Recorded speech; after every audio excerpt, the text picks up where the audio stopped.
Chat Daddy Show. It's the real Chat Daddy Show. It's the real Chat Daddy Show. Good evening, ladies and gentlemen, and welcome to the Real Chat Daddy Show. Hey, good evening, ladies and gentlemen. Happy Wednesday. Welcome to the Wednesday night edition of the Real Chat Daddy Show. I am your host, Chat Daddy. Glad to be back with you guys on this hump day. It is the middle of the week. It is the third week of April. Am I right about that? Wow, this month is going by very, very fast. We have another great show planned for your viewing and listening pleasure this evening. Tonight is part 2 of our Back Down Memory Lane. Tonight we'll be talking all things 80s and 90s, and I'm looking forward to that conversation. And today is actually 420 Day. And for those of you all that do not know what 420 Day is, today is a day of celebration of marijuana. The Icky Sticky, the Mary Jane, the Puff Puff Pass, the whatever it is and however you indulge. Today is the day of celebration. And so we have a wonderful expert who's coming on with us tonight to talk about 420 Day, cannabis, and she has a wonderful products that can help you. I've tried one of the salves and it has just been amazing. It helps me when I'm in pain. So we'll talk about all that tonight. Sitting in the co-host chair is our favorite, the one and only Miss Kay Renee of Karen's Nuggets of Knowledge. Good evening, my dear, and happy Wednesday. How are you? Good evening, Chat Daddy, and good evening to our viewing and listening audience. It is Hump Day. It is still our Friday. It is 420 Day. It is also National Lookalike Day. And it is also one of my favorite singers who's no longer with us, but had he been with us, he would have celebrated his 71st birthday, Mr. Luther Vandross. Oh. So now, are you talking about my brother? Yeah. My lookalike brother? I sure am. Okay, let me see if I can turn one of the lights off and maybe you guys can see it better. You guys can go to my social media page, but Luther and I, for many years, people thought we were one and the same. Let me see. Mm-hmm. This will help it a little bit better. No, that didn't. But yes, that's Luther and I right there. Go to all my social media pages. My tribute to my doppelganger is on all of my pages. Yeah, isn't that amazing? It is. Now, I've been playing Luther all day. You know, you can't. Eric says, what is your favorite Luther song? I mean, there's so many. I mean, the one, A House Is Not a Home, that's his signature song, right? Mm-hmm. I love The Rush. I've been playing that throughout the whole day. But the one that's more sentimental to me personally is Dance with My Father. So, right. You know, Luther was just, I just wish he was with us now, but he left such a musical legacy to last throughout the ages. Right. I couldn't agree with you more. I just love Luther and think everything that he does is just absolutely great. What else is going on today? Well, like I said, National Lookalike Day, and you, that's your brother, your brother, your doppelganger brother, Luther. And I'm wondering, I guess I should ask the audience, what do you people think I look like? Because I remember in my when I was a young Kay Renee, someone had the nerve to say, "Oh, you look like Oprah." Oprah? No. I don't get Oprah from you. I don't. I don't get Oprah at all. I don't either. And I thought I said, that's nice. And I've met Oprah and I definitely, you know, if I had the nerve to ask her, I said, Oprah, do you think you and I look alike? I'm sure she'll probably say, no, Karen, you don't. Yeah, no, I don't get Oprah from you. I just don't, you know. But my late mother, though, would have been a good doppelganger for the Queen of Soul, Miss Aretha Franklin. Because in fact, one of the reasons why my father married my mom, because he loves some Aretha. And so my mom, you know, in her younger years, yeah, they could have been sisters. easily. Right. Okay. All right. Very good. Well, as you guys all know, we are a health and wellness show. And ever since we started this show, we've given the latest COVID-19 update numbers, and they've switched a lot of things around from giving the daily count of how many people and how many things, have been affected by this. As you guys all know, they lifted the mask mandate, and now the higher beings are now trying to have the mask mandate put back in place. They're trying to overturn that ruling. The B2 or the BA2 cases continue to dominate across the Midwest and the US. Regardless of the symptoms or vaccination, those that have been exposed to someone who has coronavirus should get tested at least 5 days after their exposure. Those who develop symptoms should get tested as symptoms develop. If the test is negative, yet symptoms persist, another test might be needed in the next few days. And that's particularly for those who are at risk, like if you're somebody with a weakened immune system, if you're somebody that has pre-existing health conditions, as well as the at-home testing kits are probably the number one thing that people should be having. That way you can administer the test yourself. And I know you said that you have done the at-home testing kit. I have them. You have them. What do you think about the at-home testing kit? It's very easy. If you read the instructions, the saying, reading is fundamental. Right. But the one thing you had pointed out, I'm sorry. The one thing you did point out is a lot of people, if you do have COVID and you're taking an at-home test, are you going to contact your primary care physician and say, hey, Right. Are you going to report it to your local Department of Public Health? Right. Maybe, maybe not. So, right. Yes. When President Biden, and of course, a lot of the other health officials said, when you need to order the test for free, I did that. So I have a few tests. So if I need to take it again, I will. But, if you do have COVID, you want to do the right thing and report it so you can get the help that you need. Absolutely. I could not agree with you more. A lot of people have mixed reactions to the whether or not to wear a mask. Several of my friends on my social media pages were flying to and from today. They all had masks on. Two of them commented that a majority of the airplane had masks on, that the flight attendants didn't, but the passengers did. I don't know if I'd necessarily be upset, with the flight attendants not having them on, because they do have to communicate, talk with people and that type of thing. But as a passenger, I definitely would be wearing my mask and not trying to fight that situation at all. And as we say on this show, you guys, I'll be wearing a mask until Juvember of 2025. I know a lot of you all are saying, when the hell is Juvember? We've never heard of this month. Well, we're trying to get the president and the higher powers to be to add Juvember to the calendar by the year of 2025, because that's the only time I think we're going to be away from this horrible pandemic and then have a good cure. You know what I'm saying? I agree. Agree. Yes. We'll need to talk to Joe Biden to see whether or not he can. Heck, if they can change the daylight savings time, they sure heck can add a new month called June. That's right. They can add a new month. We could all use extra pay on our paychecks.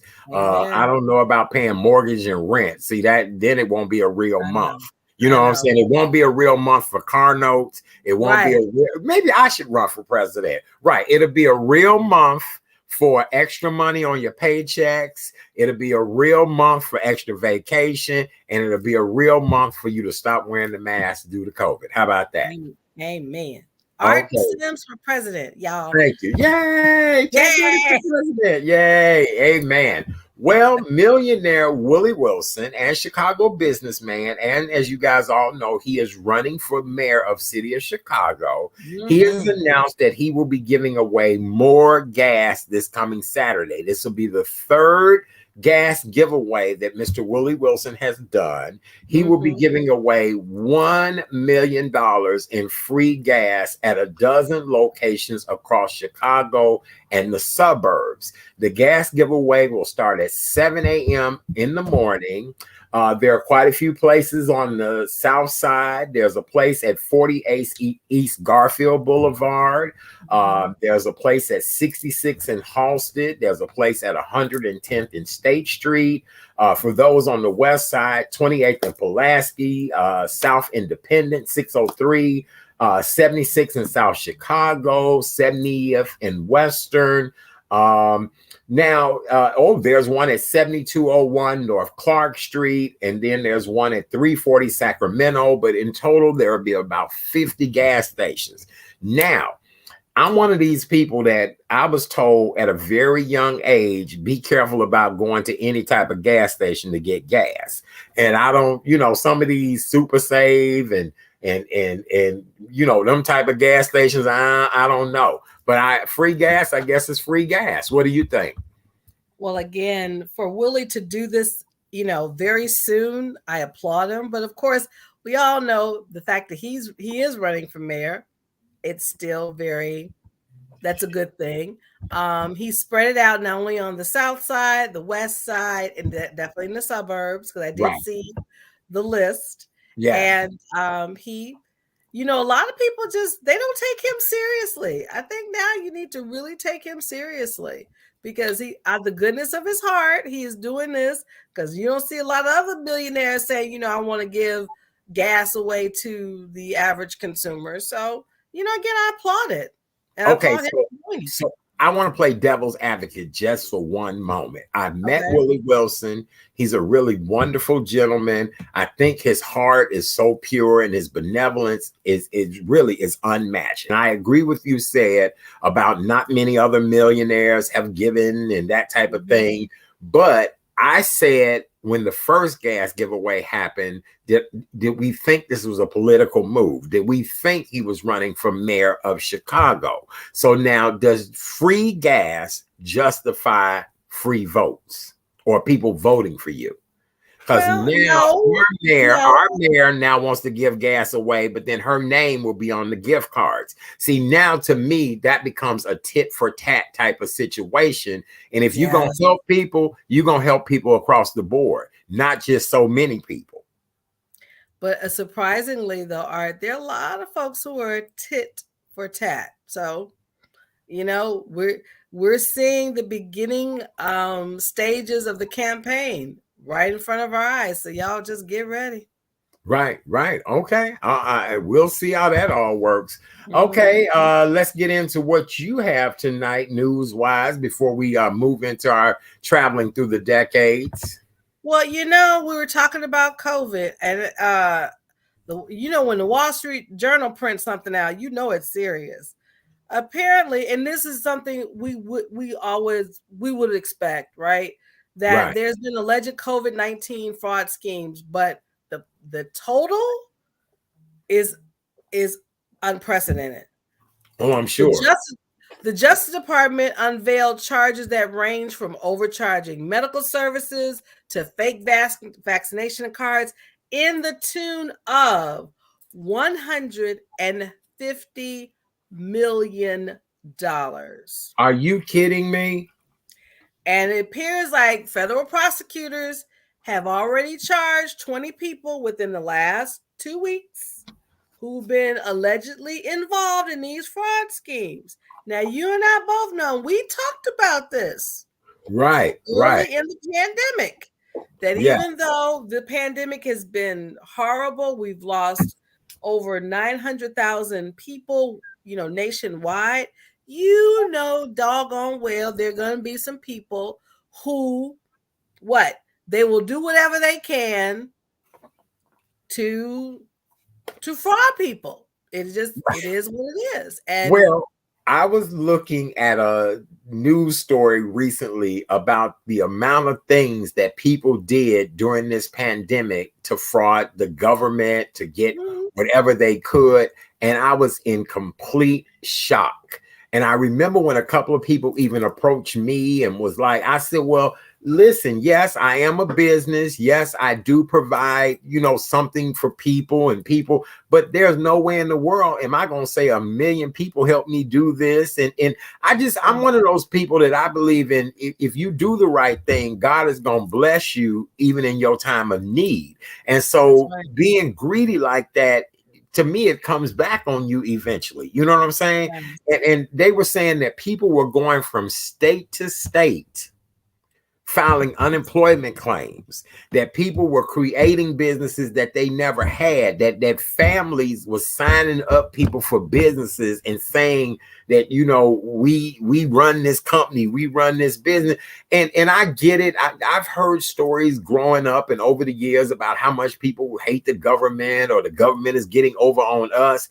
I don't know. I just look at it like this. That's why our inflation is so high, and things are going up the way they are because we are, I don't know. Let me get off my soapbox. No. You're doing a good job because people don't understand when you do something wrong, it does come back to you. It may not come back to you right away, but it will affect you indirectly in your family. So I was not shocked to see that number. Because a lot of people, unfortunately, they're scared and they're nervous and they just, they're fearful. They're fearful of what's happening with this pandemic. And they're not willing to stand forth and have faith. Yes. I mean, I saw where people bought mansions with unemployment and PPP money. And I'm like, you got to be kidding me. Look, whatever little blessing I got during the pandemic, I was really happy for it. You know what I'm saying? Like, thank you, Lord. Thank you. Thank you, Lord. I'm able to stay afloat, pay my bills, do whatever. So that's why I just can't imagine that people would get over like that. You know what I'm saying? So I don't know. It's just interesting to say the least. And I think that's why we're living in such a rough time now, is because everybody wants to get over. And it's like, no, hard work and pulling yourself up by your bootstraps is what you have to do. And not only that, folks are just doing crazy snit. Right. Robbing people, carjacking, doing stuff that we never thought it would even happen. So yes, absolutely. All right. What else we got, my dear? Well, apparently, we know that billionaire, because she is a billionaire, Miss Rihanna, music artist Rihanna is pregnant. Yes. But the baby daddy, how do you say? Is it $8 ASAP or just ASAP Rocky? ASAP Rocky. ASAP Rocky. Right. Was arrested. Look, at LA you can tell we're a certain age because I thought it was the same thing too. I had to have somebody $8 sir, AP Rocky. It's ASAP Rocky. That's how you say it, right? Yeah. Thank you, big brother. But apparently, you're welcome, sugar. He was arrested today, earlier at LAX airport, and he was with his, Rihanna, who is, would be getting birthed at any time, right? But, it just because we reported last week that she had the baby. She did not have the baby. Apparently not. Yes, but, yeah. When you have money that way. Because obviously he wasn't flying. They weren't flying commercial. They have a private jet. Honey. They were flying private, darling. And apparently there was a shooting involved. That's why he was arrested. So, you gotta be careful. I don't know. I don't care how well known you are. Right. If you don't do things that you're supposed to do, people, the police especially, they're going to treat you like. Yes. Absolutely. They don't care who you are. They don't. I was so surprised when they took Jesse Smollett into custody and they showed him, going in to be booked and examined and given a physical and all of that. My question is, who the hell was filming all of that? Who the hell was filming all of that? And why did they not get in trouble for filming all of that? And then they had nerve enough to tell him, sir, we've handled several high-profile people that have come through here. We've even handled R. Kelly. You got to be kidding me. I ain't nowhere like R. Kelly. I wish they would tell me some snit like that. I'm not like R. Kelly. So I don't know. That was weird too. Like all of that to me was staged, because I guarantee you, if you and I get arrested, nobody's videotaping us being booked and arrested and no. So I don't know. All of that's just crazy. So And wait a minute. Speaking of Jussie, didn't he have a new song out? Yeah, he did write a song about the fact that he had been in jail and he was falsely accused. Girl, ain't nobody listening to that song. Have you heard anything about it? I have not, but I heard that he wrote a song. That's all I heard. Yeah, well, hell, I can write a song. We can write a song while we on this show. So I mean, you know what I'm saying, right? I wrote a song, and this is how it goes: ding, ding, ding, ding, ding. Right? So yes, so be it. Yes. Oh my, wait. That this story you sent me, I couldn't believe it until I had to read it, and I had to read it twice. Apparently, this woman is getting married to her first cousin, and in the wedding party, y'all, she has 73 best men. Yes. Okay, so here's the deal. She's marrying her first cousin because Mistake number one. Go ahead. I think this is in Ireland where they are. And where they are, there's no law against you marrying your first cousin. And because they come from wealth, they want her to marry somebody so that the family wealth will all stay within the family. So, see, if I married somebody outside, well, I would have to, because I ain't trying to marry no first cousin, no second cousin, no third cousin. Not that I ain't thought some of them was fine, but I wouldn't be trying to marry any of them. But in this particular situation, they're trying to keep all their wealth in the family. And she was one of the only few girls or whatever. And that's why she's going to marry a first cousin so they can keep it all in the family. Now, I know what you're thinking. I know the look on your face. I'm probably thinking the same thing too, but that's the story, and that's what they're saying. One, she's young. She's 18. And apparently their dowry, and I can't believe we're still using the word dowry, right? But their dowry is range. To me, is not enough to do this. Between 54,000 and 129,000. Now, if you said 54 million and 129 million, then you're like, oh, okay. Are you kidding me? That's all it is. The dowry. Wait, this young lady, her name is Chantel, which I said, I wonder if she a black Italian. I mean, Irish, but anywho, with a name like that. But Chantel and Jim, apparently Jim is the first cousin. One of the bride's family is securing the engagement by paying the groom's family a dowry, which ranges from 54,000 and 129,000. So, girl, that ain't no money. That ain't nothing. That ain't. You could marry Willie Earl and get that kind of money. Right. Right. Okay. Okay. Again, any place that allows you to marry your first cousin is not someplace you need to be trying to vacation. And anytime they think that a gift of 50,000 to 120,000 is some money, that ain't no money either. That, you know what I'm saying? But I guess it makes sense, when you listen to the History Channel, you listen to early history of like the queens and like Henry VIII. They married their cousins, so I guess it's not off the mark. Well, Marguerite said, sad but true, royalty has been doing this for thousands of years. And actually, the play 6 is about that. That's what the play 6 is about. So I'm interested to see the play and figure out all of that. But yes, Gone with the Wind movie, first cousins Ashley and Melanie. Oh, really? Well, I've heard of situations like that, but I just couldn't imagine wanting to marry a cousin like that. No, that just does not hit it for me. All right, what else we got? Well, let's see here. Looking at my. Well, it's interesting too. You remember the White House Correspondents' Dinner? Yes. When a certain president who shall remain nameless couldn't stand it because they talked about it. Absolutely, yes. Well, it's coming back with our current president, Joe Biden, and his lovely wife, First Lady Jill. They're going to attend the White House Correspondents' Dinner. And I'm sure it will be more professional. I'm sure there'll be some kikiing going on, but not like it was when Yes. Biden's predecessor was in charge. Yes. Well, I'm excited that the president and first lady will be attending. This has been something that presidents have attended for years. And, you know, we all know it's all done in fun and that type of thing. I understand that my good friend, Mr. Trevor Noah, is going to be the host again or the entertainment. Am I Nice. right about that?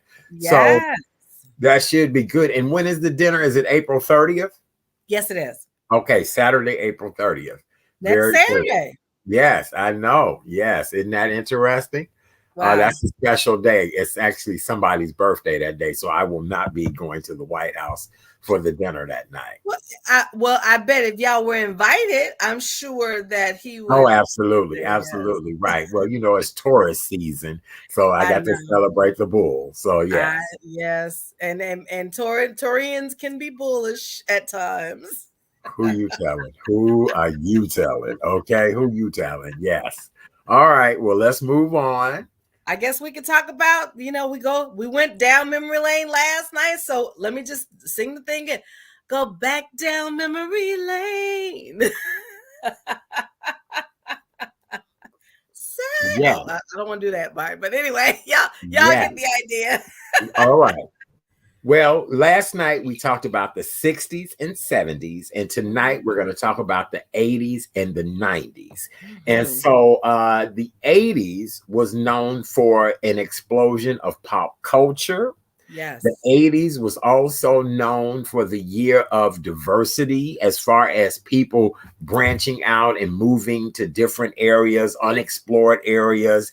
More African Americans moved to other neighborhoods, communities, things like that. So the 80s was a huge pivotal point in the lives of many people, both financially, education-wise. More people started going to school, especially Black women, things like that. Now, it was also the introduction of the drug era when we were losing people to drugs. We saw the demise of cities and things like that to drugs. So a part of what we're going to talk about tonight, in 1980, Ronald Reagan was elected as the president of the United States. And this was in 1980. In 1981, Lady Diane Spencer and Charles, Prince of Wales, got married. Do you remember the wedding? Oh, I saw the wedding. I don't just remember it. Right. Wasn't it amazing? I know. Wasn't it amazing? It was. It was a beautiful wedding. We were all watching it, all excited about it.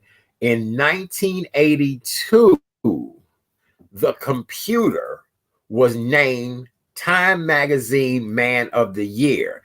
And we're not talking about somebody named the computer. We're talking about the actual computer. Remember, we said in the 70s, all of these computer things were created. And we were talking last night about how the military mainly used computers, how a computer was something, you know, you couldn't touch. It was high tech. Well, by 1982, the computer had become something that was welcomed in homes, businesses, everywhere, and people were becoming computer literate. So that's why computers got Person of the Year on Time Magazine. And that would be the first time an object would be considered the Person of the Year or the Man of the Year.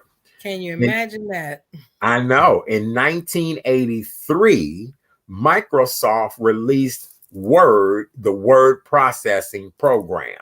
So yes, the program that we all use to, you know, do things on and all of that, that was created in 1983.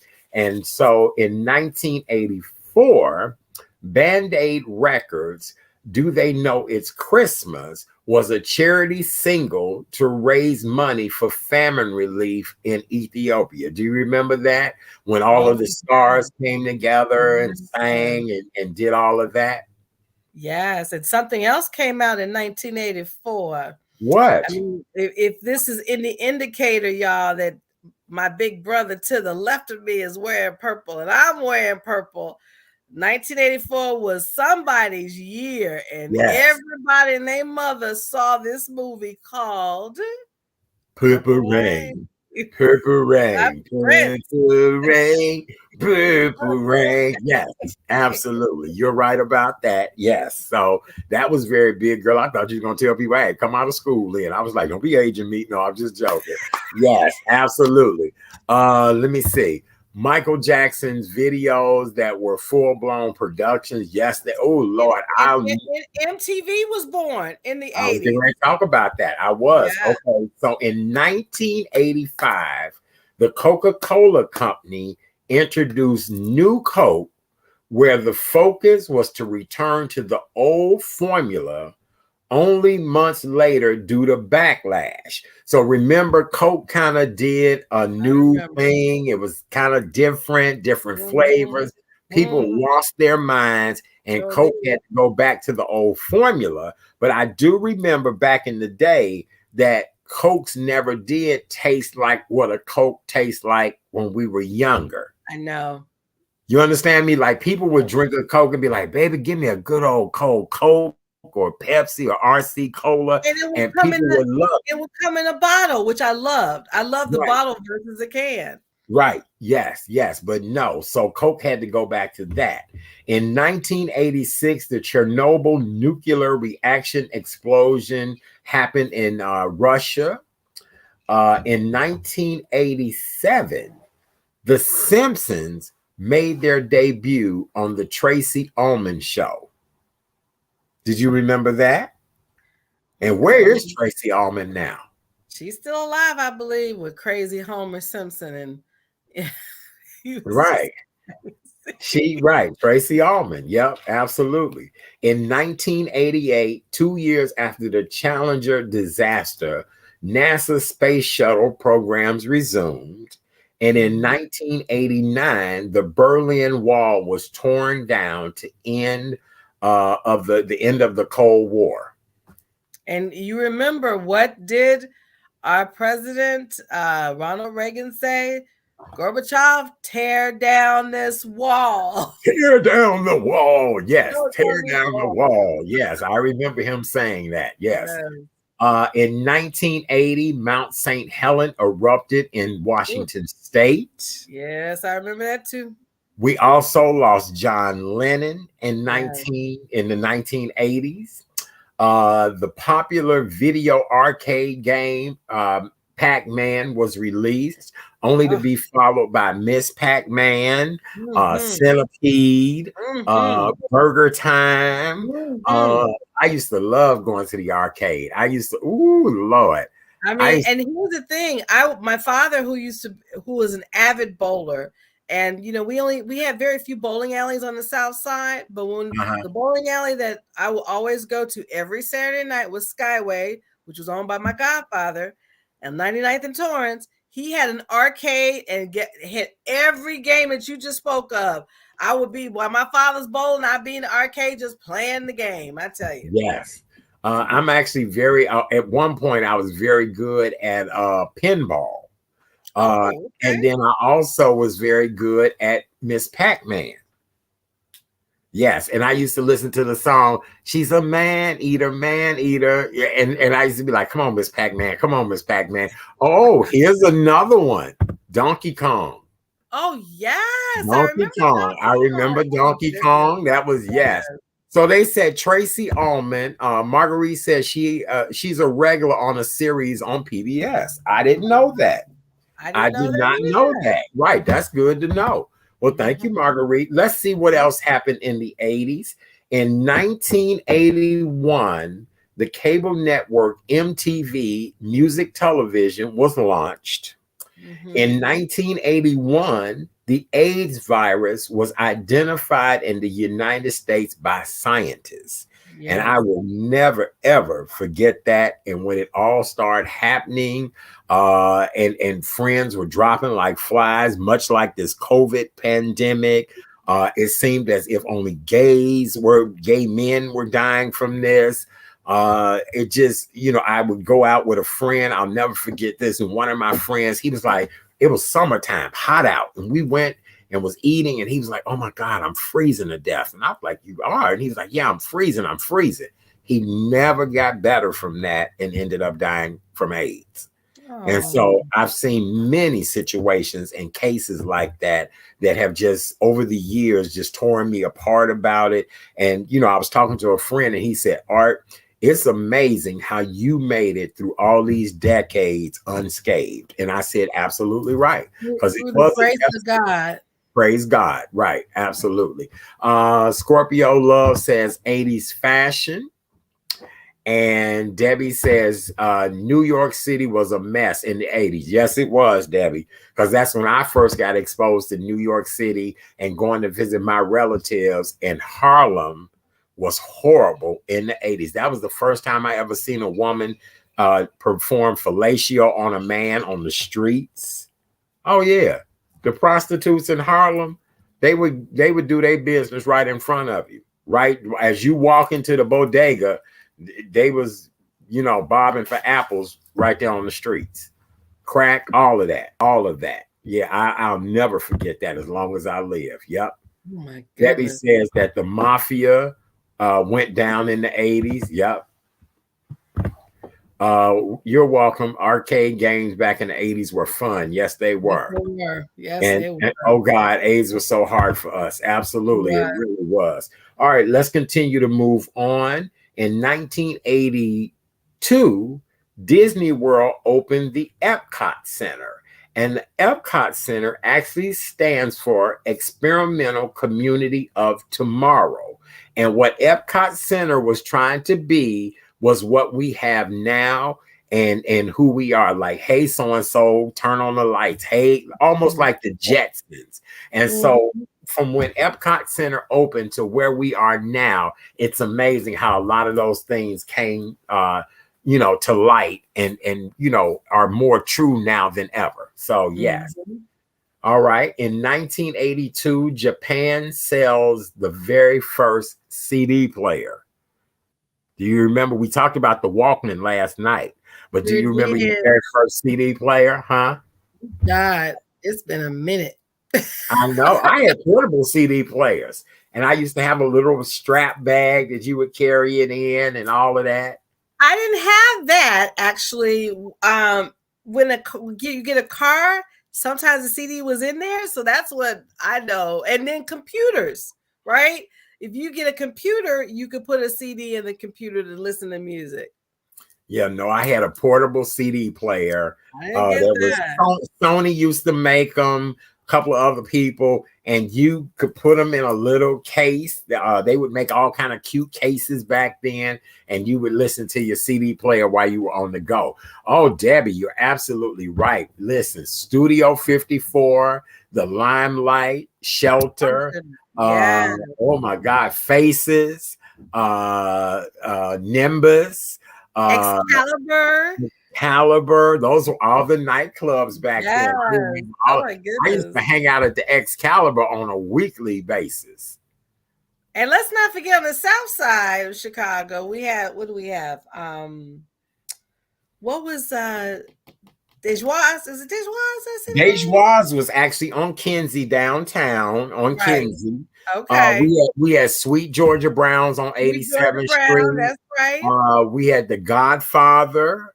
We had let me see, the El Matador. Yes, I remember all those different places. So very good. So now in 1983, Motorola introduced the first mobile phones to the United States. Before that, it was the heavy car phone that was really expensive for you to use. Or the brick phone. Yes, I had that. Yes. Okay, so Marguerite says dingbats. I used to love dingbats. Yes, and Mr. T was a bouncer at Dingbats. Yes, he was. And that's how I got to know Irene Mojica, was from Dingbats versus her being a radio personality. Right. Debbie Green said Tiger Lounge. Where was the Tiger Lounge? I don't remember where that was. I it was the south side. Like, Brothers Palace on the west side. I remember. I've heard of them. Yeah, I went to Bishop Magic Wand's birthday party one time at the Brothers Palace. Yes. Wow. Oh, it was interesting to say the least. They had chicken every which way but loose at that party. Let's see. Oh, and remember the Cotton Club. The Cotton Club. Yes, that's Chick where Rick, I Chick met Rick. Nick Ricks. I met Bernie Mac at the Cotton Club. Mm-hmm. Oh my goodness. I know several people who met at Chick Rick's and got married to each other. 50-yard line, still the same decor. It was the El Matador. Get out of here. Wow. I thought that. Okay, very good. Wow. The Tiger Lounge was on 79th Street. Okay.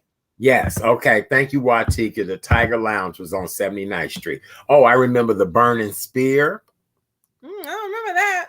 I remember the Sheba. I remember that. Yes. The Sheba, 87th and Ashland, the Sheba. I remember that. I didn't go there, but I remember that. Oh, I did. I used to go to the kiddie disco. They used to have a kiddie disco. And I won the dancing contest for the kiddie disco. And I ended up competing in the adult competition because I was a big kid for my age. So yes. So yeah, I remember that. All right. So let's continue on with the 80s. In 1980, the cost of a new home was $68,714. So we went from the 60s, what was it, 5,000 to 60? Wait. I'm going to tell you now. Yep, in the 60s. Hold on.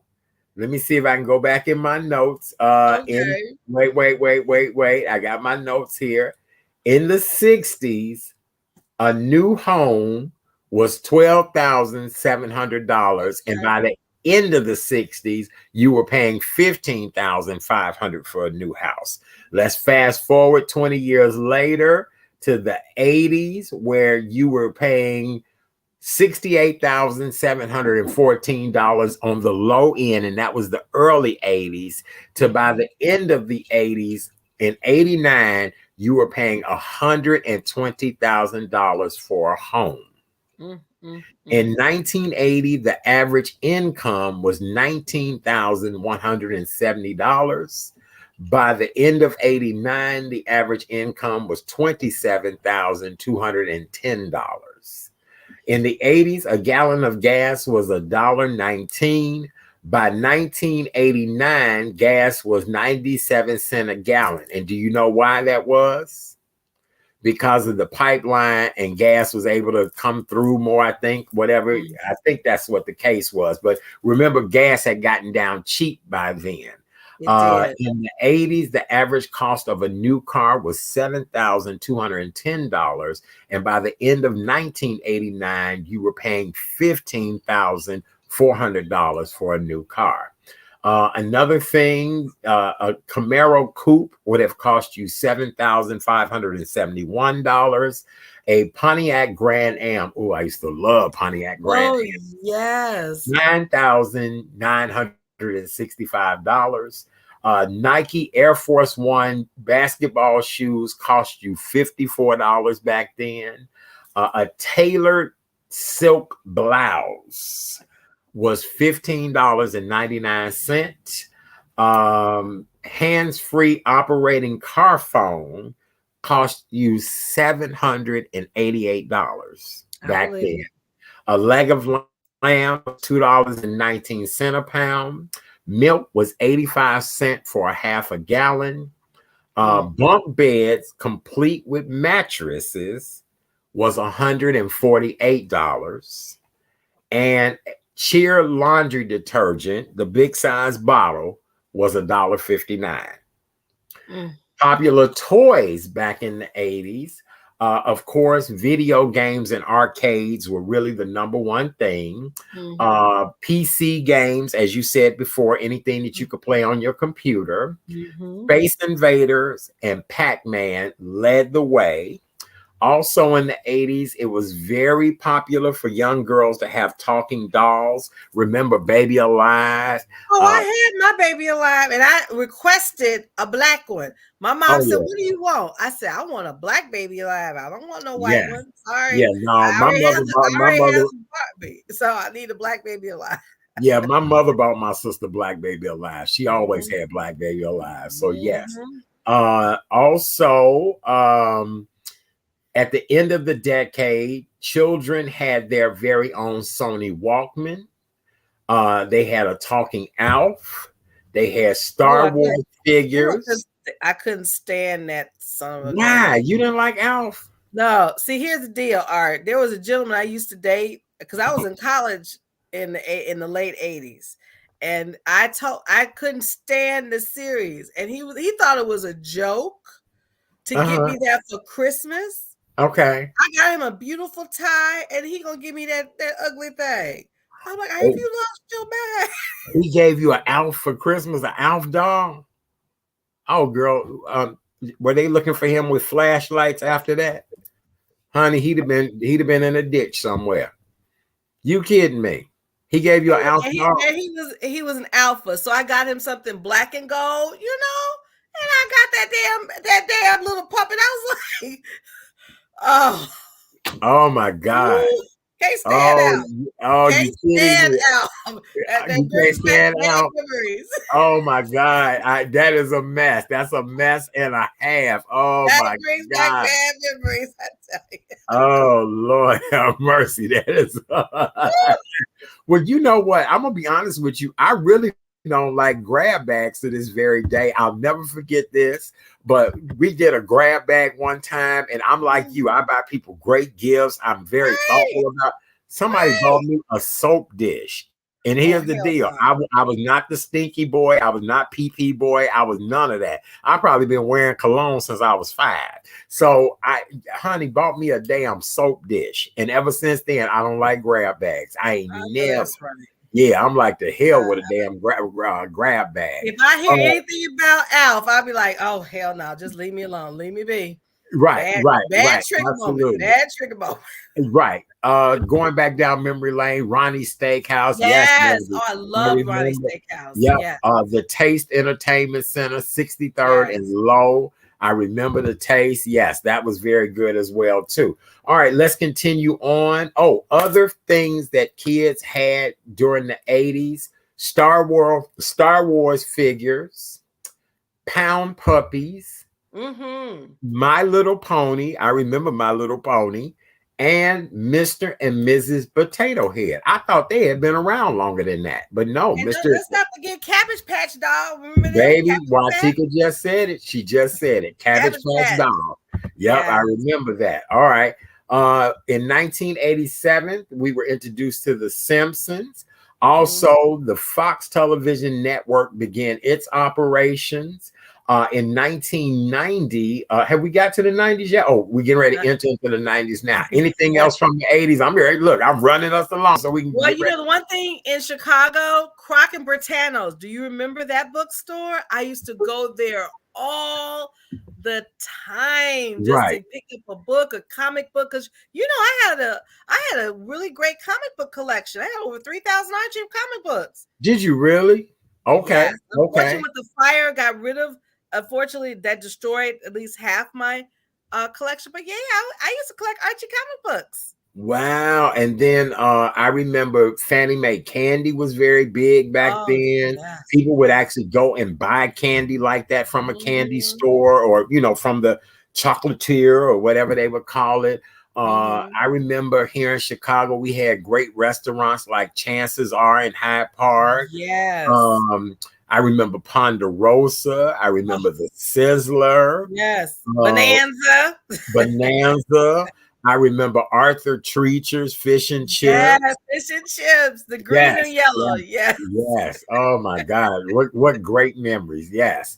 Let me see. Watika said buying 2 Cabbage Patch for my daughter.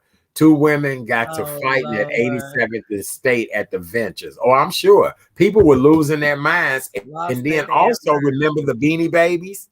The Beanie Babies, I think, were in the 90s, or were they then? Yep, the Beanie Babies were a part of the 90s. All right, so let's move into the 90s. So the 90s ushered in the New Jack era. It ushered in a different style of fashion. More and more people were enrolling in college, getting degrees. More and more people were going into jobs and situations that we had not seen people of color in. And so the 90s, of course, had its setbacks economically. The crack epidemic had still taken its toll. Just a lot of things, a lot of neighborhoods were slighted. Just, you know, a change for a lot of things. But the 90s also saw Nelson Mandela being released from prison in South Africa, and he became the leader of the ANC. In 1994, Nelson Mandela became the president of South Africa after being elected in the country's first multiracial election. Isn't that something? I remember that, and remember, you know, what he had gone through when he was imprisoned, and to see him not only be released but to turn out to be the president in South Africa, that was just amazing. Is it just me? In the situation here at the house. Hold on a minute.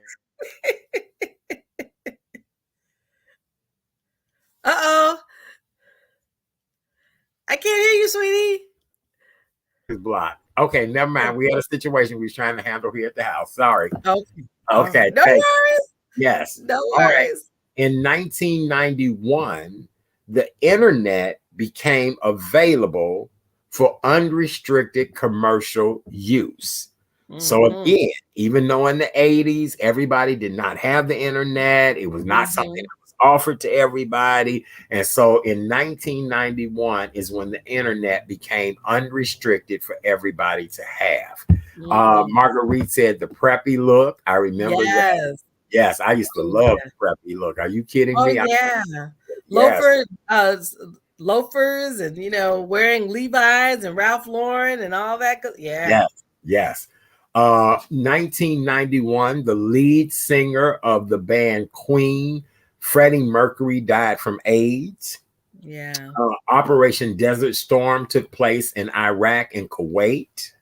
1992, the Mall of America opened up in Minneapolis. And still haven't been there. I want to go there. I've heard it's really nice there. I've not been in years. Oh my God, Debbie, you done brought back a memory for real.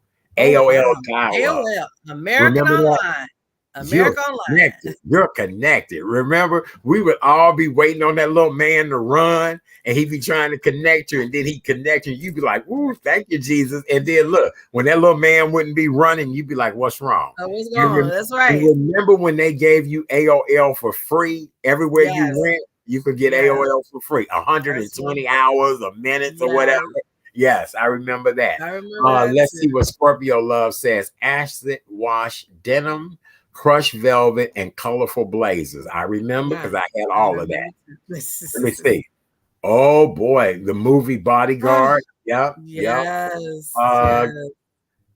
She says, yes, Miss K. Renee, the rise of mega church. And Art and I were part of that. We've always been part of the mega church, he and I. So she's definitely on point. Yep.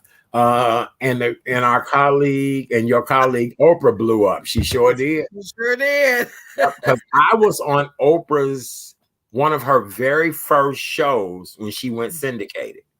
Like her very first show when she went syndicated, I was on one of those shows. So yes, that's really good to know too. Okay, let me give you guys some other facts. In 1995, online auction website eBay was founded.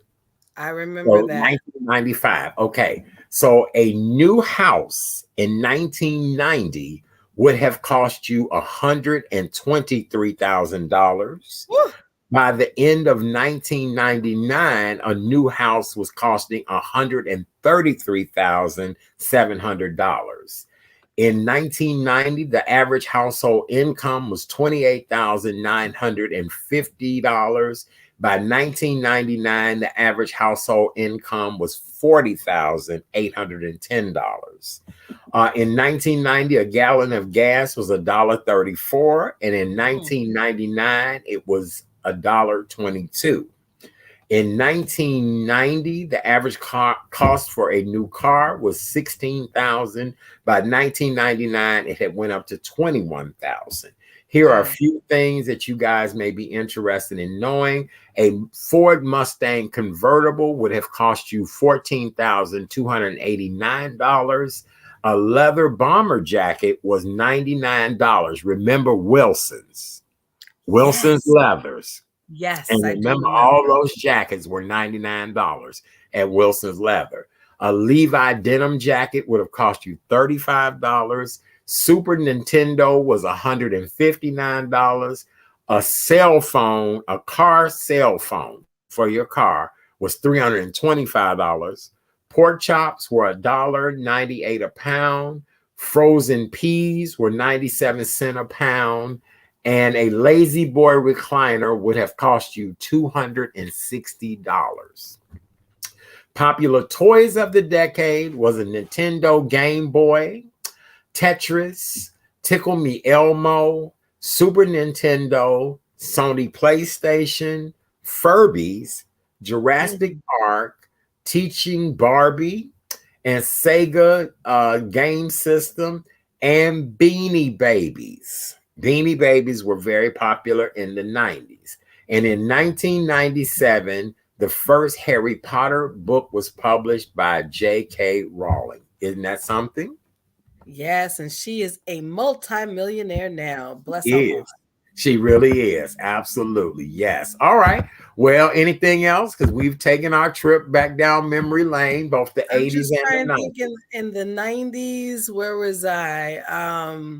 Well, in the 90s, I was working. In fact, in the late 89 to 90, I worked at a local bank, which is no longer in existence now, but I was the first African American to ever work in the history of that bank.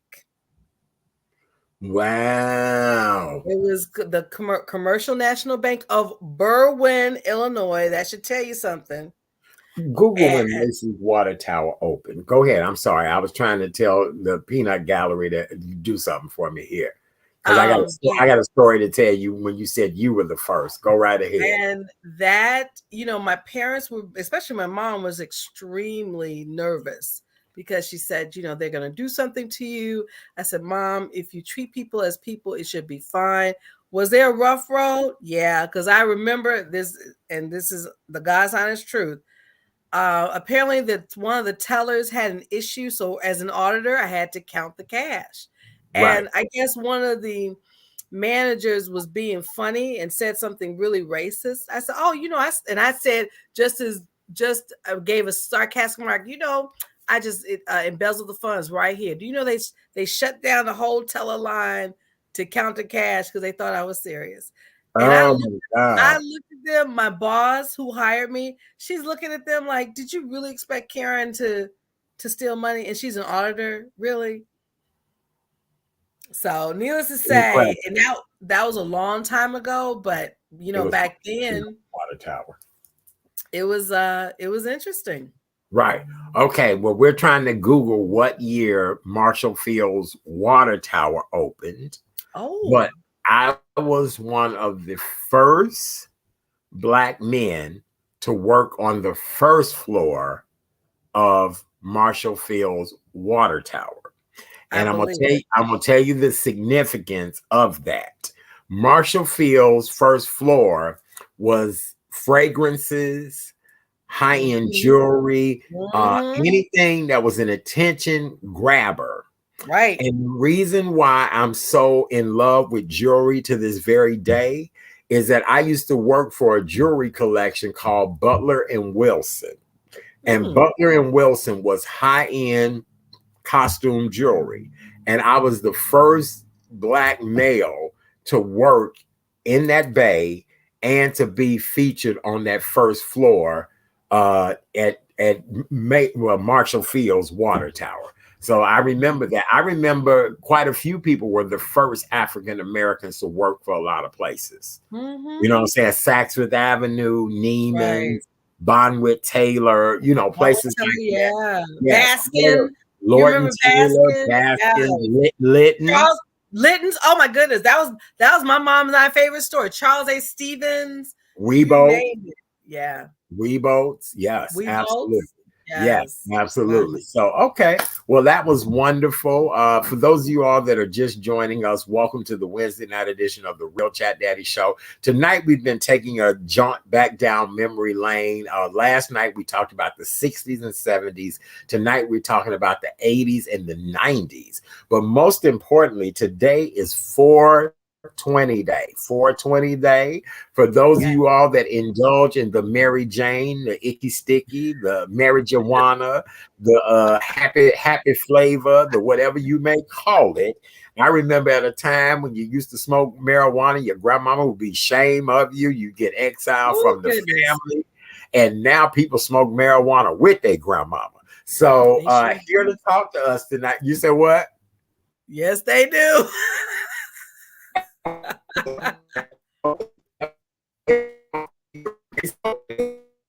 Uh-oh. You want to introduce our guest and tell everybody who she is and all that great Oh stuff? my. Well, to some she may be new, but to me she's a dear friend. And you talk about anything that you want to know about 420, about cannabis, about CBD. This is the woman that you really want to talk to. She is just a community advocate. She comes to us from Detroit, Michigan. And here's a fun fact about our guest. She is the cousin of the godfather of house music, Frankie Knuckles. Ladies and gentlemen, let's welcome Miss Felicia Knuckles, CEO and founder of Healthy Leaf Organics. Yay! Hey, how are you? Hey, Thank you. Hey, Kay Renee. Hey, darling. How are you? Hey, honey. How Oh are my you? God. I'm hanging in there. It's a great night. I'm actually in the middle of two different celebrations tonight. We were down in Detroit and downtown for a celebration, and now I'm in Ferndale. And I'm going to have something to eat so I can continue for my next 2 hours. But I took a break to tell you guys a little bit about the history of 420. Okay, absolutely. We are all ears. So let's talk about how did 420 even get started? Where did it get started? And why has it become such a phenomenon now?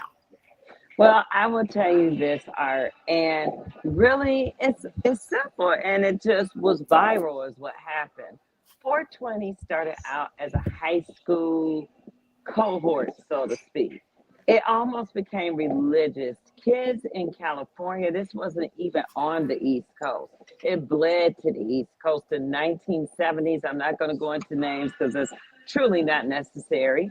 But 420 started with a few high school students in high school in California, and every day at 420 they would all meet up in the playground area or wherever, and that was just a ritualistic thing to just smoke. That's all they did every single day. They would meet for some reason, and that's mysterious to us. We have not figured that out yet. Why 420?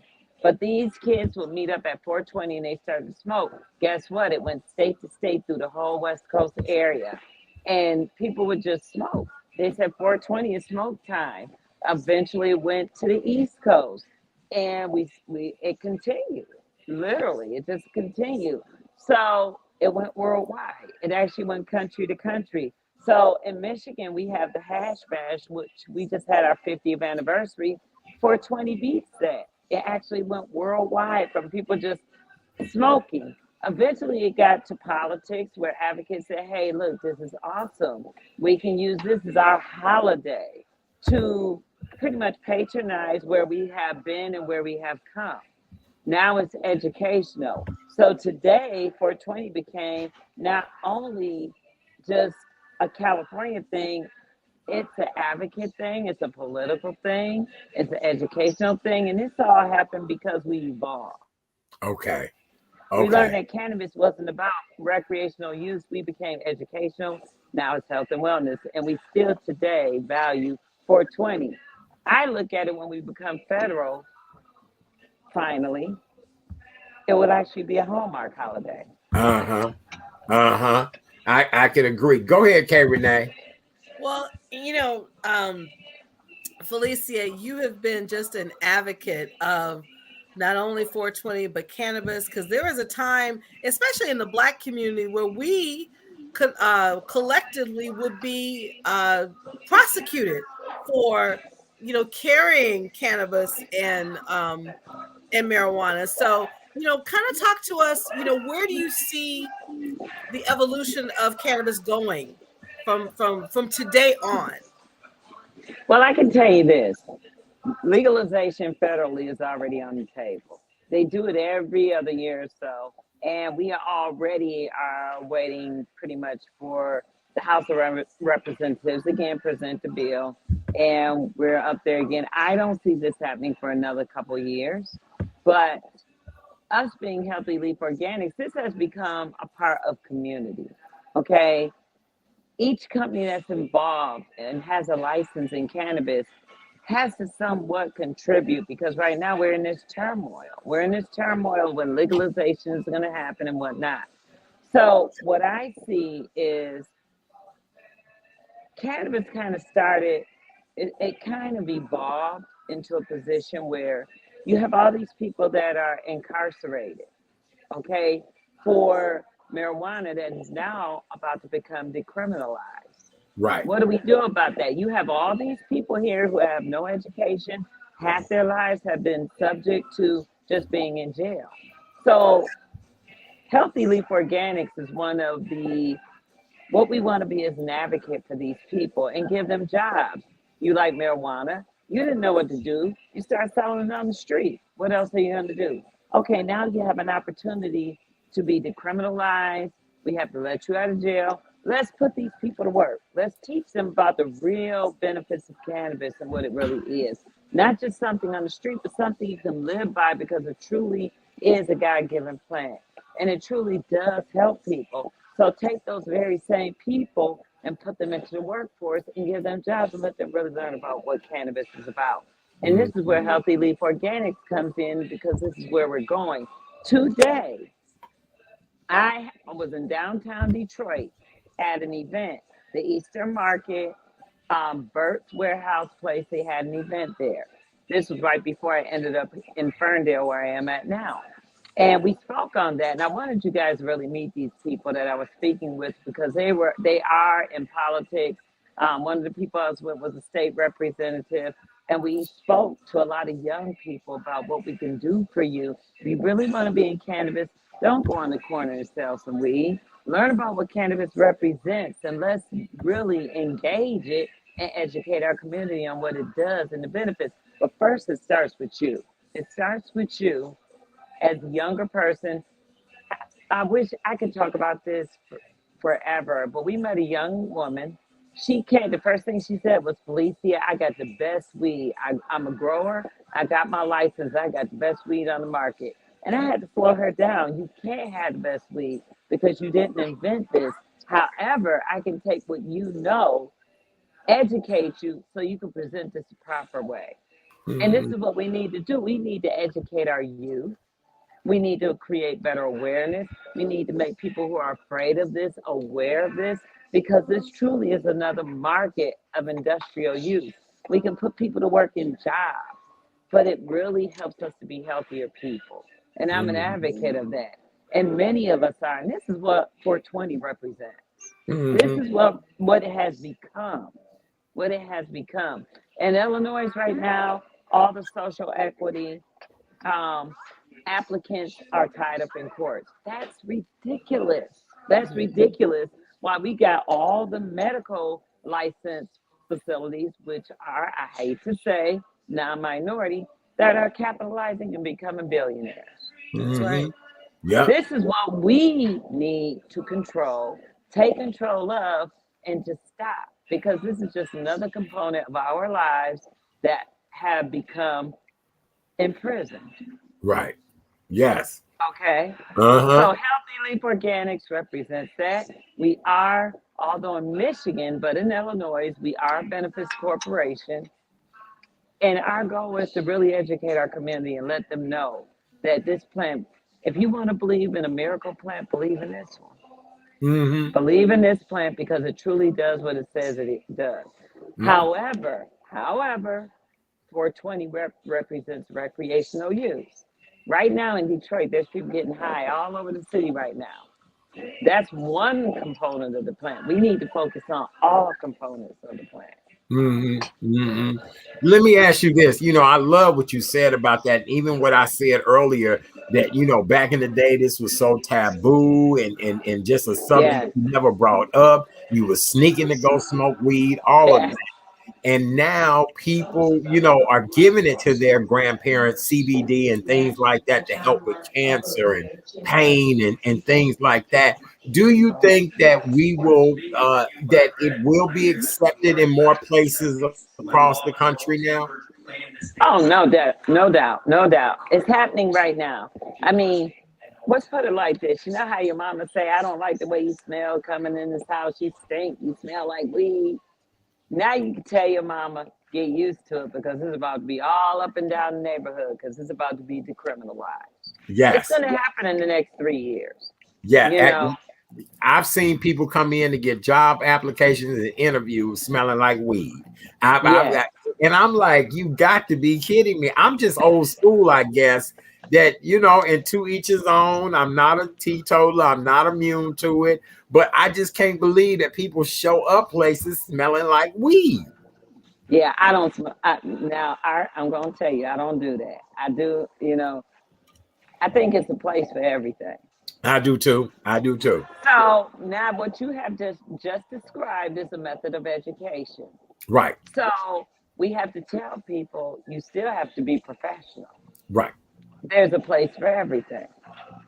Tonight is a day where we celebrate, and you have that option to smell like weed if you want to. But on your day-to-day life with these young people, you still have to be respectful to other people's senses. Right. So this is things that we have to educate our people on as this law evolves. Yeah, I agree. Now, Debbie Green says she prefers edibles.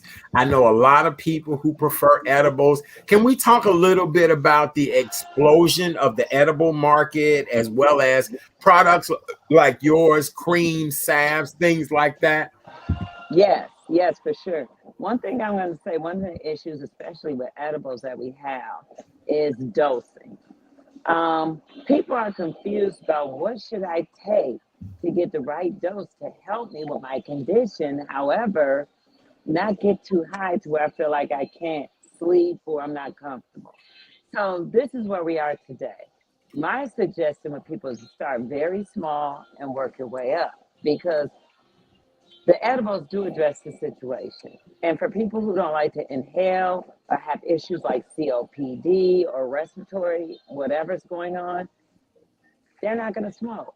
So they have to resort to edibles. But edibles is a dosing thing. I always like to tell people to start out at 1 gram. If you start out at 1 gram, you might have a 10-gram gummy.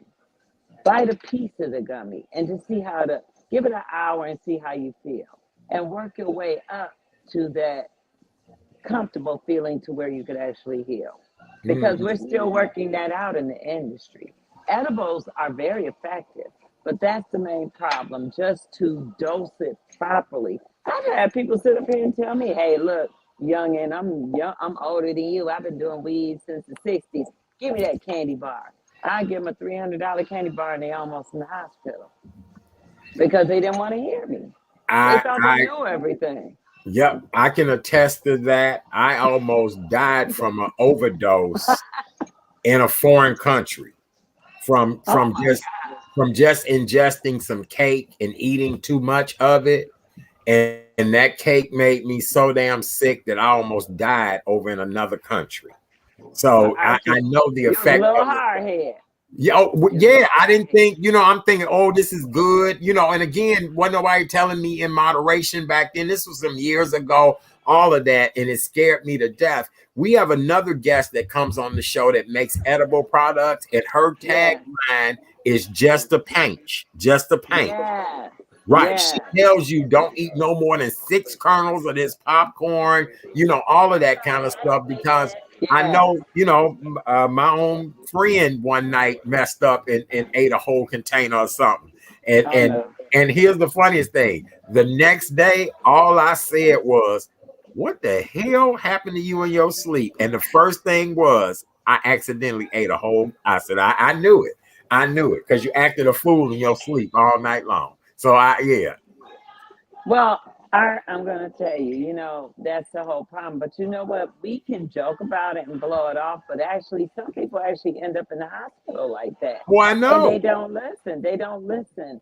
And the only way we can get this to go over is if a doctor says, take this dosage, which is a shame.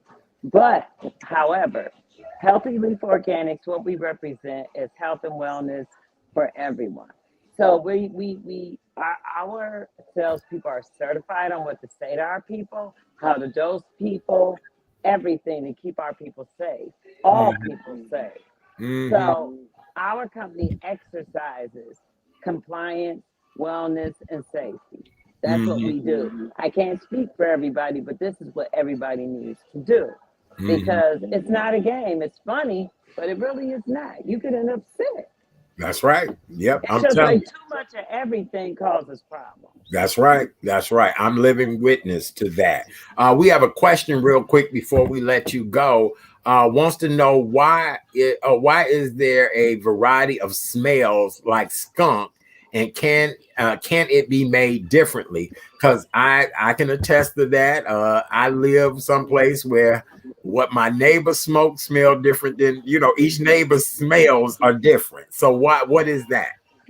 Well, what that is a different growth technique. A lot of times it depends on who's growing the plant. Now, those are called terpenes when you talk about smells and the taste, citrusy, real sweet, sour. Those things come from the terpenes of the plant. You can think of a terpene as a flavor, but it has to be an organic flavor.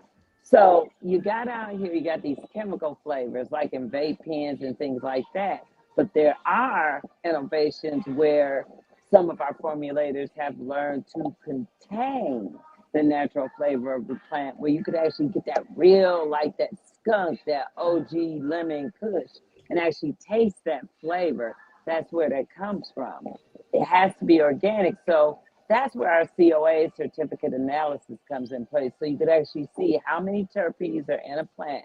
Now, granted, the average person is not going to do that. They're going to look at an ingredient list if they do that and say, oh, it is an OG Kush, or the flavor or the ingredients, da da da da da. But that's where your flavors come from, the natural essence of a plant. Humans have natural essences too. Every I single agree. person is different in their smell. Well, that's the same thing with a plant. Smell and taste is different, and they retain those. And if the more you retain, the more organic a plant becomes. Beautiful. K Renee, let's wrap this up. You can go ahead with your and we'll wrap this up. Actually, there are two questions for you, Felicia. I know, given this is 420 and you talked eloquently about the company Healthy Leaf Organics, I believe you have a special going on that you may want to talk to the audience Yes, about. yes. In honor of 420 today, and I don't know if Art has it posted or not. We Here, we're are gonna put doing it up there. so you're gonna get it. You're gonna Go get ahead. it.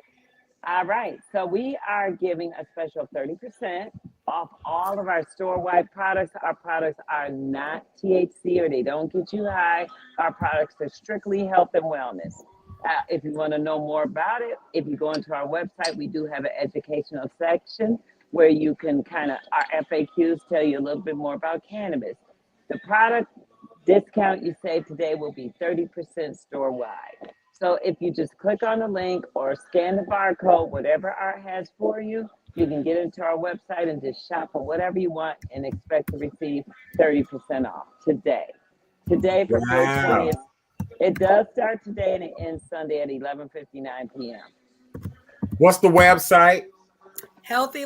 HealthyLeafOrganics.com. All right. I'm putting HTTPS. hold on. All right, hold on. Wait a minute. We finna put it up here at 30% off. And Yes. hold on. All right, I got it. I put it on the flyer that we sent out to everybody, but I'm getting ready to put it here on the screen for everybody. Go ahead, K Renee, with your next question. Well, I always ask this question to our guests. So, and you are no different. Who inspires you, Felicia, to be the absolute best Felicia C. Knuckles this universe has ever seen? Oh my goodness, the Most High. The Most High inspires me because I'm gonna tell you why. Um, the Most High empowers you to be the best version of yourself. And I gotta say, I am trying my best, and I am because I'm not no perfect or no better than anybody else to be the best version of myself. And I hope everybody else sees it the same way. I love that. I really do. Amen. I really do. All right, you guys, visit healthyleaforganics.com, healthyleaforganics.com. And in honor of today being 420 Day, our good friend, Miss Yeah, Felicia Knuckles, yay, happy you 420 got the Day. least. Yes, I see, baby. She's offering 30% off of products until this Sunday. So go to Yeah, the website, grab you some products. Her products are not to make you get high. They're to help you with pain, any of those type of things. So go check it out and grab you some of those products. yes. Yes, very good. All right. You're getting a lot of wonderful feedback. Yay. Very good. Yes. You guys have fun. I want people to say if you're out celebrating 420, the best I can say, please be safe. Do not get out there and end up on your butt somewhere because this is a day of getting high. And I'm not going to lie. Just be safe, get home, and get some rest so we can be ready Uh-huh. for the next day. Look, how about if you stay home? How about if you're at home? How about that? Ain't nothing wrong with that either. Look, how about that? Right. How about that? Because I'm gonna need a pillow and a blanket. Okay. Everybody's loving you. Oh, very good. Yay. Very, very good. Oh, yeah. Great job. We love you, darling. We'll talk to you Yes, soon. thank Be you, safe tonight. KK Renee. I Okay. sure will. Thank you. Love you, Bye, darling. Bye. Felicia. See you later. Bye, Bye. Oh my Felicia. gosh, she's amazing. I just love her. Yes, I yes, just do. yes, Thank you, darling. That was good. All right. Remember, you guys, until Sunday, 30% off healthyleaforganics.com. Very good. yes, All yes. right, sugar pudding. What else we got? That was good. Yes. Well, this coming Saturday, I'll be back on with my podcasting sister, Miss Kim Coleman, a Sister Girl Speaks, Candid Conversations with K&K. And we're going to talk about manifestation, how to Oh, manifest to your life with Miss J. Nicole. So you don't okay. want to miss it this Saturday, the 23rd at 11 a.m. Central, noon Eastern, 9 a.m. Pacific. Very nice. Very good. All right. Well, let's get that Karen's Nuggets of Knowledge on Oh, our and this is a Wednesday, good our Friday. Is it a good yeah. one, baby? Is it a Oh, good one? honey, it's a good one. Let me All tell right, you, Puddin'. Let's it's get it. Here we it's go. it's called Why. This is Wise Words Wednesday, and here's this nugget: distance those who are only satisfied when taking from you. They will only leave you when you have nothing left to give. Again, this is Wise Words Wednesday. Hashtag know and respect your boundaries. Ooh, I like that. All right. What did you say? Know your boundaries. And respect your boundaries. Because if you don't respect them, how you expect other folks to respect your boundaries? That's right. Hey, don't give a good cahoot. Respect yourself. Ain't that what Mavis said? Come on now. That's right. They don't give a hoot. That's right, baby. I love it. Very good, K Renee. That was excellent, excellent, excellent. Are we still on? What happened? Yeah.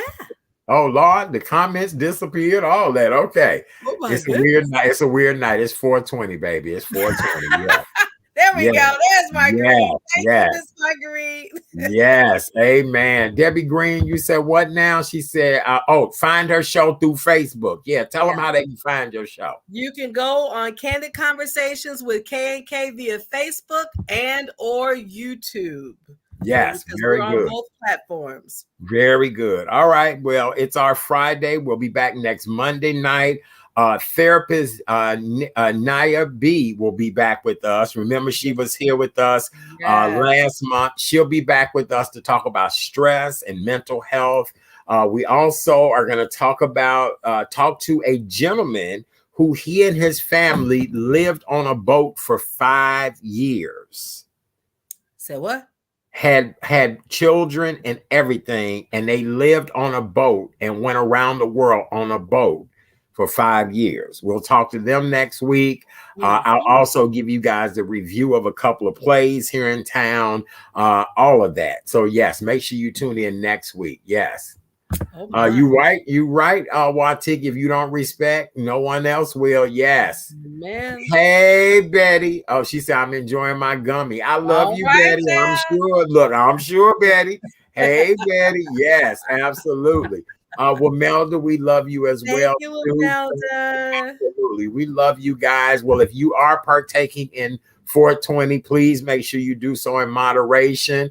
Yes. I'm ready to relax and let my hair down and have me a cocktail and a little, aperitif. A little, and that's it. It is what it is. We love you guys so very much. Yes, let's see. It wouldn't last 5 months. What wouldn't last 5 months? What wouldn't last 5 months, Miss Candace? Yeah, Candace. What wouldn't last on that? What would last 5 months? Yeah. I'm trying to figure out, right? The gummies or the respect, or I don't know. Thank you to Debbie. Thank you to Marguerite. Thank you, Betty. Thank you. Let me see.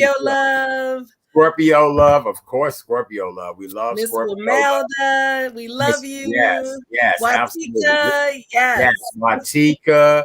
Let me see. She said on a boat for 5 years. Oh, absolutely. Oh, yeah, that's right. I said the same thing too. Right, I said the same thing too. I wouldn't last a month, let alone 5 years. No. Oh, honey, I have to send you the manuscript. Everything from giving birth to having to pay to be able to dock to get off the boat to just even being able to get mail, banking, all of that. Our guests will explain all of that. Huh? I can't wait to hear this. Yes, me too. I'm looking forward to it. But no, Candace, I'm with you, honey. Right. It wouldn't even last 5 months. So I agree. Yes. Yeah. We're going to have that guest on next Tuesday night. So make sure you guys are around. And we didn't talk about Blackish. Yeah. Let's talk about Blackish real quick. What did you think? Last night was the season finale to Blackish. And the reason why I haven't really watched it, because guess what we've been doing this show? Right, on Tuesday nights. But we had the opportunity to see the finale. I really liked it. I really liked the writing. They have truly evolved from when they were just a family in Sherman Oaks, all the kids, and they've grown now, they've evolved. And so it's really good to see Blackish was been a major phenomenon. It kind of spun out to 2 different other comedy series. I think it was Mixed-ish and there's another one. But I really liked it. And, congratulations to Kenya Burns, who created it. And, Anthony Anderson, Tracy Ellis Ross, Lawrence Fishburne, Jennifer Lewis, Masai Martin, Yara, I can't think of her name, the oldest daughter, and then Junior and the other youngest son. They just really were phenomenal, and I'm gonna miss them. But sometimes when one door closes, another door opens. I thought that was so interesting that they were leaving a white neighborhood to go back to the Black neighborhood. And I think that's what we're seeing now more than ever within our own community, that Black people abandon their neighborhoods and now they're coming back to the neighborhoods and, reinvesting it, much like Bronzeville or any of the other areas. And so that's interesting that they would leave a white neighborhood to go to a Black neighborhood. Then I thought it was so cute that they had the New Orleans style funeral. I know, that was really cute too. It was very touching. It was a great show last night. Rainbow and Dre, we'll miss them. And really it was amazing to see how those children grew up over the years. Okay, that's just and then of course after the finale they did a special on special interviews of the show, and I just really loved it. And all of them have grown as not only a family but also as actors. And just again, kudos to Kenya Burns for creating this. Yes. And shout out to Chicago's very own Mr. Dion Cole, who was in Yes. town this past weekend doing a stand-up comedy special. Mhm. But it really, I posted a picture of Dion and I earlier today, how proud I am of him for being on a hit sitcom series like that and really developing himself for the world now to know who he is and who, you know, his talent and gift and all of that. So just congratulations. I thought it was great, all of that. Let me see. She says, I don't like that Hispanics moved in the house when they moved out. You lying. I didn't know that, did they? Yeah, towards the very end, a Hispanic couple moved in the house, and then I guess one of the neighbors, she was coming in saying, "Oh, you know, saying everything in Spanish, all the cliches," and they were like, "We don't speak no English." That was fun. That was funny. Now, honey, I hate to say it though, but I have been seeing Hispanics here in Chicago in neighborhoods that I was like, wait 1 minute now, wait a minute. I ain't know y'all lived over here. And I'm not being racist. I'm not being racist. You know what I'm saying? And I'm talking about cutthroat ghetto neighborhoods. And I'm like, when y'all move over here? So I'm not, I'm not surprised. There's a few in my neighborhood too, Art. So yes. So yeah, it's interesting. Very and again, I'm not being racist because I'm the person who loves to have neighbors of all nationalities, all whatever. But I was told by a dear friend that Hispanics are not afraid to be around us and you know, live among us and all of that. Yeah, Debbie, I didn't want to say what neighborhood it was, but girl, you absolutely right. You absolutely right. Child, it was a block that they used to call Trilogy of Terror. And when I went down that block and saw that it was Hispanic, or you know, starting to be Hispanic, I had to clutch my pearls. She said Bridgeport, absolutely. Oh yeah. Same way with the Asian population. We can't live in Bridgeport. Now, how about that? No, I wouldn't live in Bridgeport. But I do have a couple of friends that live in Bridgeport. I really do. I have a couple of friends because I was actually going out with somebody that moved over there, and I thought they were punking me until I went over there and I said, "You really live over here?" And they did. And it, you know, so yep. So absolutely. So we'll see. We will see. So I don't know. You know, they just opened a Floor and Decor out here in our neighborhood. And I told somebody, baby, that Floor and Decor was strategically placed there for a reason. I know. I saw that. Yes. That's right. Yep. Absolutely. What she said, it's all changing fast. It really is. It really, really is. I guarantee you 7 years from now, the Chicago South Side will be completely different. I agree. 7 years from now, it's going to be a difference on Chicago. It may not take that long. I say 5. Right. Yep. Betty says Bridgeport has changed. Many nice restaurants. I agree. When I lived in Bronzeville, matter of fact, have you ever been to West Bridgeport right off the Chicago River? No. So we'll have to take a field trip over there one day. $1 million mansions along the Chicago River. I have 2 friends that live over there. Matter of fact, it's a private street to get up in there. Oh, yes. I like to see this. Oh, I'd have to take you over there. I have to, because one of the, yes. And we talking about mansions, fabulous homes. In a, I mean, you would actually think you're in like Winnetka or somewhere like that. And they built them along the Chicago. They're building a lot of stuff along that Chicago River in the Bridgeport. You know, it's really interesting. You can find pockets of brilliance on the South Side. Because I think about Evergreen, Beverly.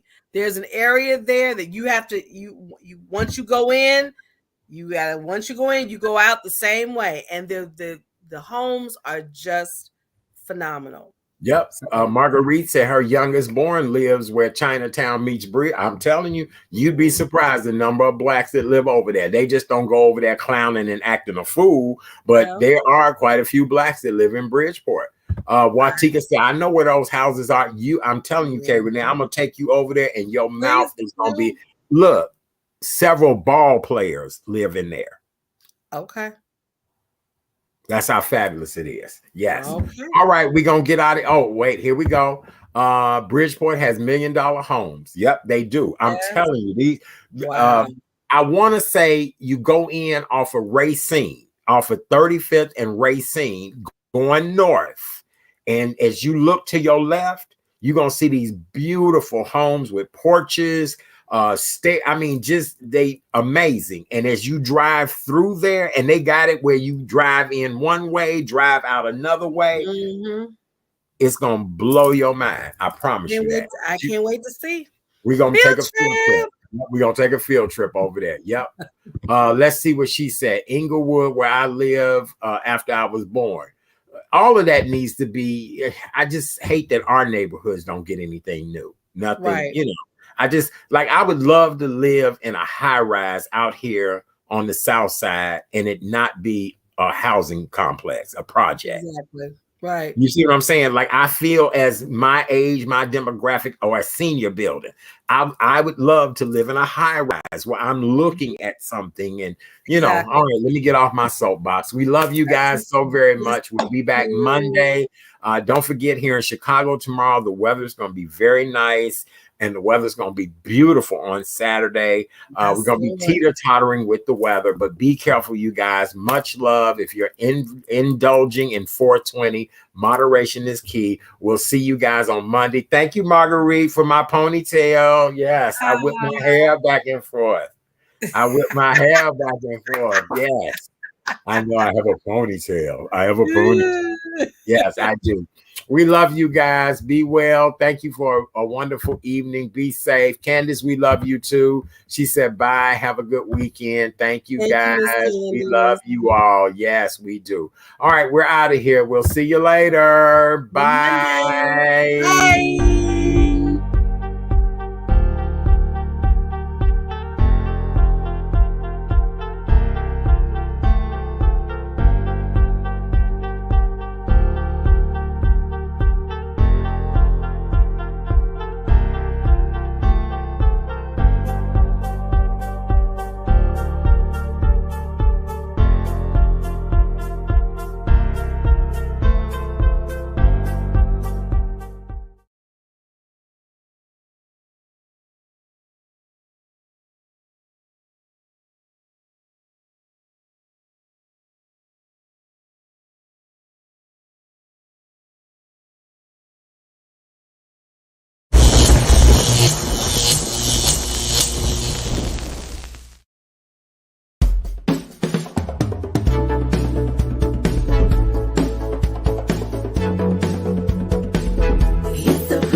Good evening, ladies and gentlemen, and welcome to the Real